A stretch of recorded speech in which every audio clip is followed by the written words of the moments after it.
So last season, in Season 7, we got smacked by Arsenal 7-0 on aggregate in the UCL, and with our team getting better and better, I was very hopeful for Season 8. We were given a pretty generous 235 million euros.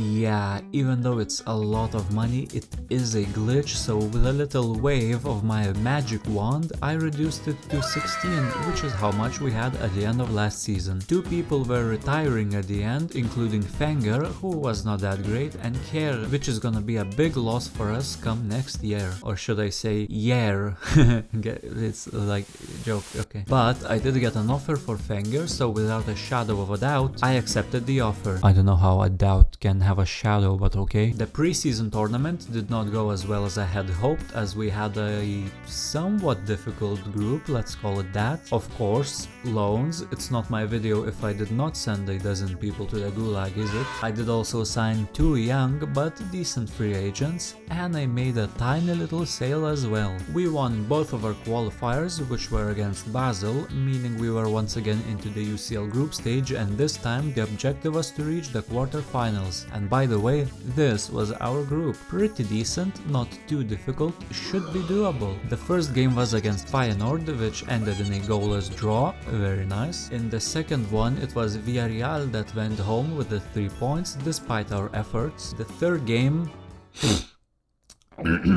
I don't really remember that one. I'm pretty sure it was called off due to bad weather or something, I don't remember. The fourth one was also a draw, this time 1-1, and in the fifth one we actually won. Nice. The group was looking super spicy, as technically every team still had a chance to qualify for the round of 16, but in our game against Man United, thanks to Rashford's brace, we lost 2-1. But on the bright side, Feyenoord also lost, meaning we got 3rd place thanks to our head-to-head result. Nice. In January, I made just the one signing, as I got Dølund for 15 million plus Larsen, who was not that good, so I wasn't sad in trading him. I also promoted Fredriksen and loaned out Lundberg, but the board had updated their requests thanks to us being relegated to the Europa League, and they wanted me to reach at least the semi-finals of the competition, in which we had Bordeaux. Not too difficult, but our team was not looking pretty. But despite that drawback, we had a draw away from home, but at home it was the yes man who carried us forward.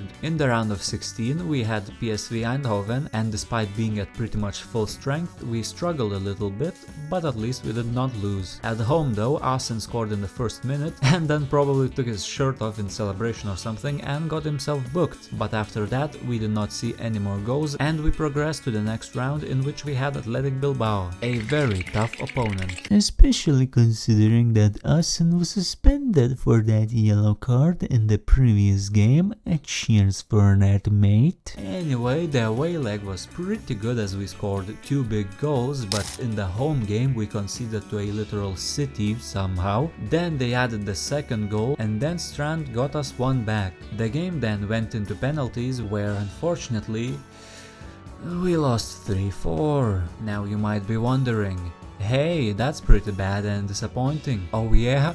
Well, we also lost on penalties the next game too, which was in the semi-finals of the cup. Ah, Jesus Christ. No, not literally. I mean, we won the league by 22 whole points, so that's something, right? But the pain is just too much, because we almost went invincible. And do you wanna know who we lost to? It was Bodo Glimt. This was our team, and this was theirs.